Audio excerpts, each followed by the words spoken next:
बिस्मिल्लाहिर्रहमानिर्रहीम। Class I am your physics teacher. EMT के course का चैप्टर नंबर 6 डिस्कस कर रहे थे जिसका नाम था करंट एंड रेजिस्टेंस। आज हम ड्रिफ्ट वेलोसिटी को डिस्कस करने जा रहे हैं कि ड्रिफ्ट वेलोसिटी क्या होती है। उसको समझने के लिए सबसे पहले डायग्राम पे आ जाते हैं।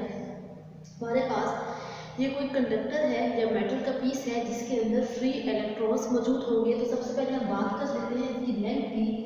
इसकी जो स्पेसिफिक लेंथ है वो एल है हमारे पास। इसका एरिया जो है हमारे पास वो ए है। इसके अंदर हमें पता है कि अगर हम बात कर रहे हैं कंडक्टर की, मेटल की, तो यहाँ पे क्या होंगे, फ्री इलेक्ट्रॉन्स मौजूद होंगे। लेट्स सपोज हमारे पास क्या है, फ्री इलेक्ट्रॉन्स मौजूद हैं।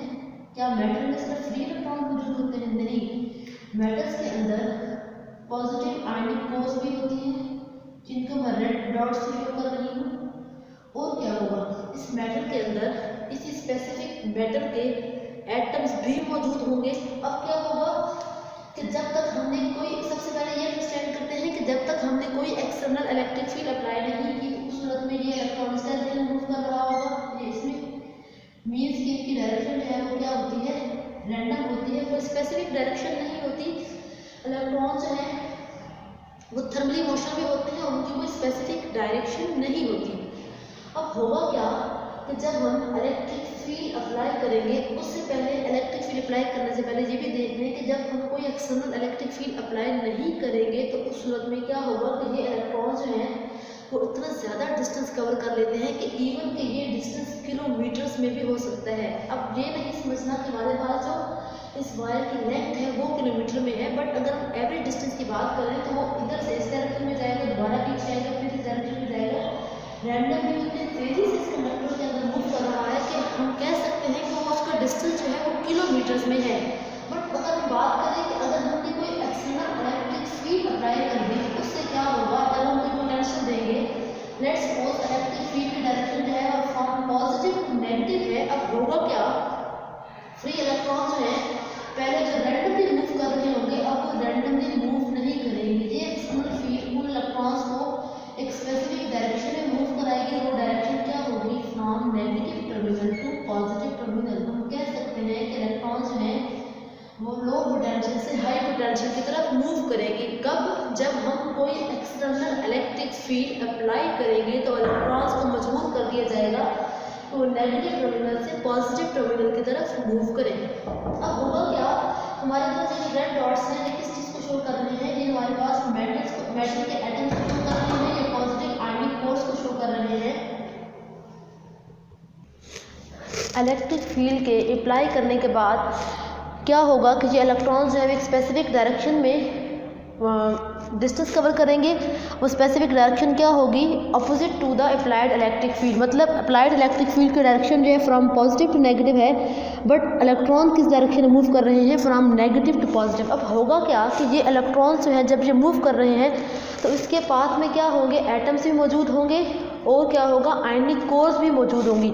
और ये इलेक्ट्रॉन्स जो है इन एटम्स और आयनिक कोर के साथ कोलाइड करेंगे और कोलाइड करने के नतीजे में क्या होगा कि पहले वो जिस स्पीड के साथ मूव करते हुए जा रहे थे अब उसकी स्पीड क्या हो जाएगी, कम हो जाएगी। लेट्स सपोज हमारे पास ये कोई भी इलेक्ट्रॉन था, ये मूव कर रहा था और रास्ते में क्या आ गया, इसके रास्ते में हमारे पास कोई मेटेलिक एटम आ गया, आयनिक कोर आ गई या एटम आ गया, तो उससे क्या होगा, जिस स्पीड के साथ पहले मूव कर रहा था अब उसकी स्पीड क्या हो जाएगी, कम हो जाएगी। अब ये सीन जो है वो सिर्फ एक इलेक्ट्रॉन के साथ नहीं होगा, जो सारे के सारे इलेक्ट्रॉन्स नेगेटिव टर्मिनल से पॉजिटिव की तरफ जा रहे होंगे, जब उनको मजबूर किया जाएगा in the presence of external electric field कि वो नेगेटिव से पॉजिटिव की तरफ मूव करें, तो वो अपने रास्ते में आने वाले हर एटम के साथ और हर आयनिक कोर के साथ कोलाइड करेंगे और उसके नतीजे में क्या होगा कि पहले वो जिस स्पीड के साथ मूव कर रहे थे अब उनकी स्पीड क्या हो जाएगी, कम हो जाएगी।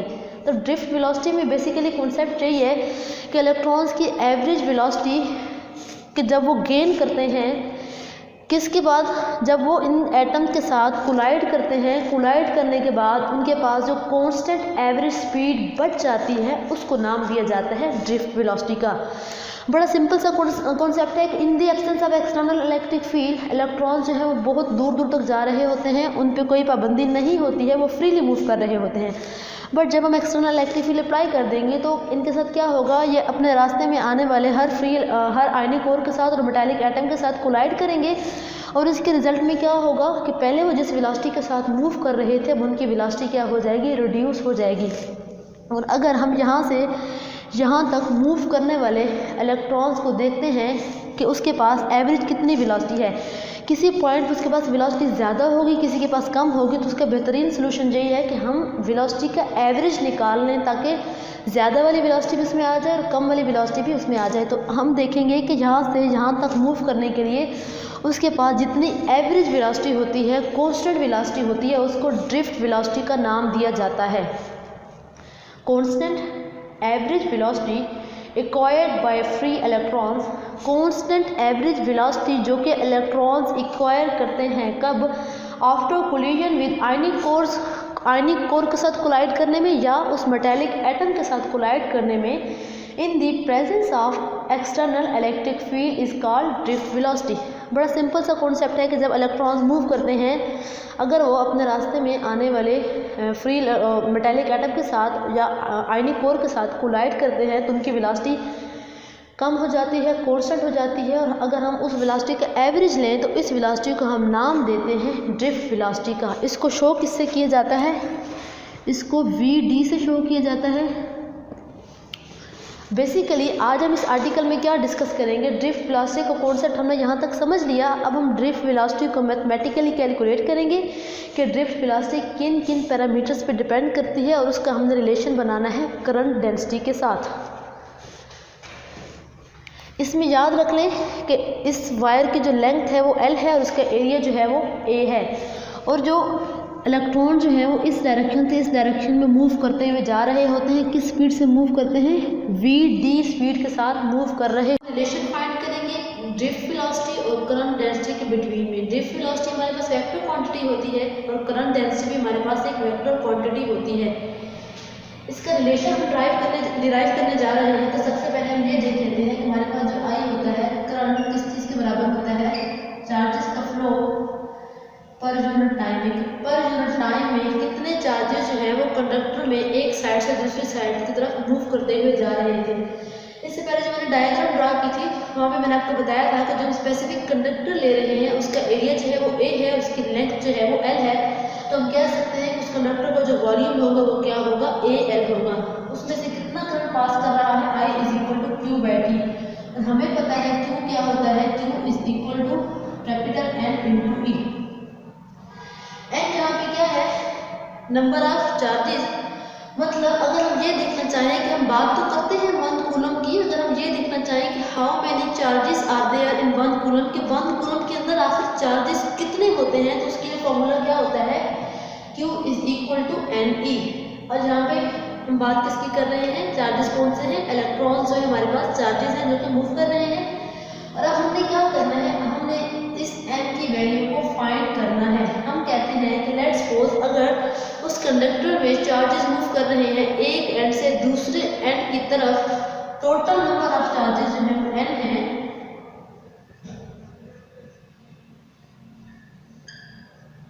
टोटल नंबर ऑफ चार्जेस जो कंडक्टर की एक साइड से दूसरी साइड की तरफ मूव करते हुए जा रहे हैं उसको हम क्या देते हैं कि वो क्या है, कैपिटल N है। और अगर हम ये देखना चाहते हैं total number of charges per unit volume,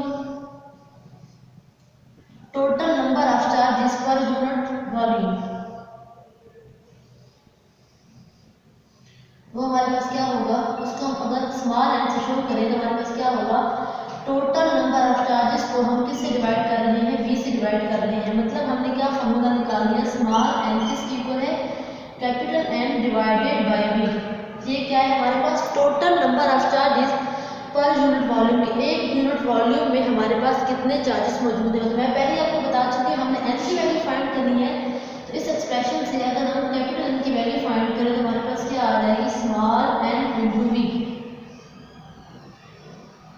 और हमें पता है V क्या है, उस स्पेसिफिक कंडक्टर का वॉल्यूम है।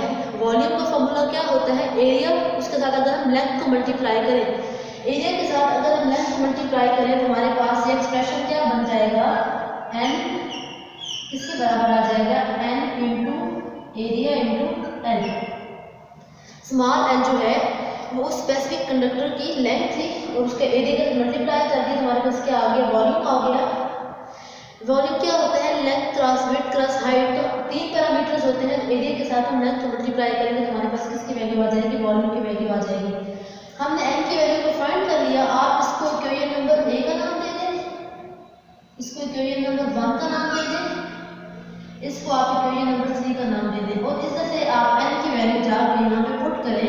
एन की वैल्यू को अगर आप इसकी जगह पे पुट करते हैं तो आपके पास एक्सप्रेशन क्या बन जाएगा,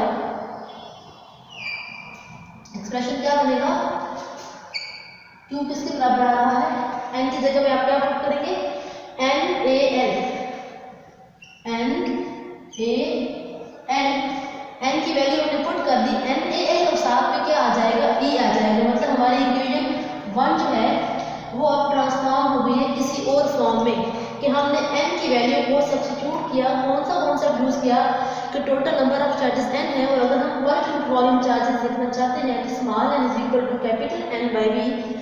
तो जहाँ से आप एन की वैल्यू को फाइंड करते हैं तो स्मॉल एन इंटू वी आ जाएगा, वी एरिया इंटू एरिया के साथ आप एन को मल्टीप्लाई करेंगे तो यहाँ से आप वॉल्यूम की वैल्यू फाइंड कर देंगे। आपके पास क्यू क्या आ गया, एन ए एल ई। अब आप क्या करेंगे, इस क्यू की वैल्यू को इस एक्सप्रेशन में पुट कर सकते हैं।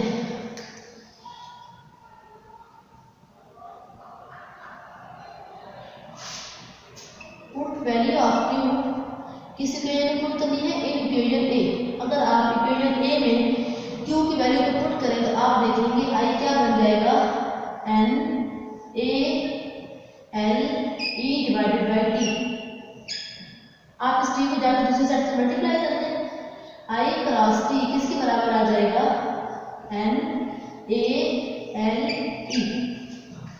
सिंपल सा काम किया है हमने। क्या किया, क्यू की वैल्यू को जाके इक्वेशन 1 में पुट कर दिया। इक्वेशन 1 में पुट करने के बाद टी को जाके हमने आई के साथ मल्टीप्लाई कर दिया। यहाँ पे हमने टी की वैल्यू को फाइंड करना है। बड़ा सिंपल सा कॉन्सेप्ट है। हमें पता है कि एस क्या होता है, डिस्टेंस फार्मूला में S is equal to V T होता है। अब इलेक्ट्रॉन जो डिस्टेंस कवर कर रहे थे वो उस कंडक्टर की लेंथ थी जो कि क्या थी, एल थी, और जिस वेलोसिटी के साथ मूव कर रहे थे वो वी डी वेलोसिटी के साथ में क्या आ जाएगा, टाइम। और अगर हम इस एक्सप्रेशन से टाइम की वैल्यू निकालें तो हमारे पास क्या आ जाएगी, L divided by V D. तो हम टी की वैल्यू को सब्स्टिट्यूट कर सकते हैं बाय डिस्टेंस फार्मूला। टाइम की वैल्यू निकालेंगे तो हमारे पास क्या आ रही है, L divided by V D. I into T की जगह पे क्या पुट करेंगे, L divided by V D किसके बराबर आ रहा है, एन ए एल ई। अब क्या होगा, ये एन से कैंसिल हो जाएगा, हमारे पास क्या बन जाएगा, आई किसके बराबर आ जाएगा, N A E into V D. I हमारे पास क्या है, करंट है। अगर हम इसी करंट को इस साइड के एरिया के साथ डिवाइड कर दें, इधर से ए की वैल्यू को हम नीचे लेके आए हैं और डिवाइड कर दें, हमारा एक्सप्रेशन क्या बन जाएगा, एन ई वी डी। अब हम अपने एक्सप्रेशन के करीब तक पहुंच चुके हैं। रिलेशन फाइंड करना था between drift velocity and current density. तो हमें पता है कि करंट डेंसिटी क्या होती है, current flowing per unit area. अगर हम करंट को एरिया के साथ डिवाइड कर दें हमारे पास क्या बन जाती है, करंट डेंसिटी। और यहाँ से हम देख सकते हैं हमारे पास आई डिवाइडेड बाई ए क्या आ रहा है, आई डिवाइडेड बाई ए को क्या लिख सकते हैं, जी जे किसके बराबर आ जाएगा, एन ई वी डी। ये था हमारा फाइनल एक्सप्रेशन जिसमें हमने क्या किया, हमने ड्रिफ्ट वेलोसिटी और करंट डेंसिटी के दरमियान में रिलेशन को फाइंड कर लिया। और हमें पता है कि जो ड्रिफ्ट वेलोसिटी होती है वो भी वेक्टर क्वांटिटी है और करंट डेंसिटी दोनों वेक्टर क्वांटिटीज हैं। तो हम लिख सकते हैं जे के ऊपर वेक्टर की notation N E V D, दोनों के ऊपर हम क्या करेंगे, वेक्टर की नोटेशन को यूज करेंगे। कल वाले लेक्चर में हम ये बात डिस्कस कर चुके हैं कि जो होती है करंट डेंसिटी वो अप्लाइड इलेक्ट्रिक फील्ड की डायरेक्शन में होती है। बट हमें पता है कि इलेक्ट्रॉन्स जो है वो कंडक्टर में किस साइड में मूव कर रहे थे। हमारे पास अगर कंडक्टर है, अगर हमने इलेक्ट्रिक फील्ड अप्लाई किया है, इलेक्ट्रिक फील्ड इस डायरेक्शन में है, तो हमारे पास करंट जो है वो इलेक्ट्रॉन्स जो है इस डायरेक्शन में मूव करते हैं। याद रखना है कि हमेशा जो ड्रिफ्ट वेलोसिटी होती है वो opposite to the direction of electric field होती है, बट जो करंट डेंसिटी जे होती है वो in the same direction of applied electric field होती है। इन दोनों की डायरेक्शन डिफरेंट है तो हम ये लिख सकते हैं कि J is equal to minus NPVD। Minus का साइन ये शो कर रहा है कि J का वेक्टर जो है वो किसी और डायरेक्शन में होगा और VD का वेक्टर जो है ऑपोजिट डायरेक्शन में होगा J के साथ। सिंपल सा कॉन्सेप्ट याद रखना है कि J और E जो है दोनों सेम डायरेक्शन में होते हैं, पर VD ड्रिफ्ट वेलोसिटी और अप्लाइड इलेक्ट्रिक फील्ड जो है ऑपोजिट डायरेक्शन में होते हैं।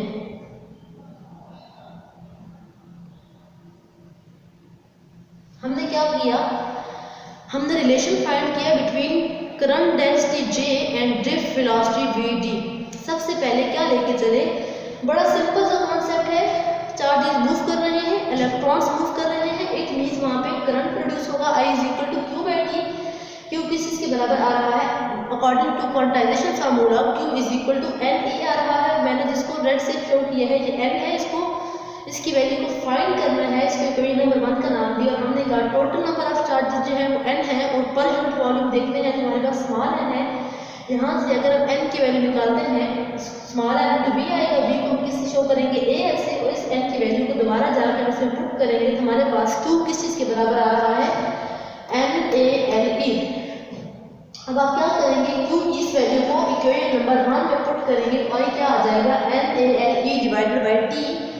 आप t को जाकर दूसरी साइड से मल्टीप्लाई करेंगे तो क्या हो जाएगा NaLe। अब क्या होगा, t को आप रिप्लेस करेंगे by distance formula h is equal to VT, और कितना डिस्टेंस कवर हुआ है स्पेसिफिक कंडक्टर में L स्मॉल l, और v की जगह पे हम रिप्लेस करेंगे VD को साथ में t के साथ मल्टीप्लाई करेंगे, t जो है इधर आ जाएगा, t की वैल्यू को फाइंड करके अगर आप पुट करते हैं l जो है स्मॉल l के साथ कैंसिल हो जाएगा। उसके बाद हमारे पास एक्सप्रेशन क्या बनेगा, I is equal to NaEVD।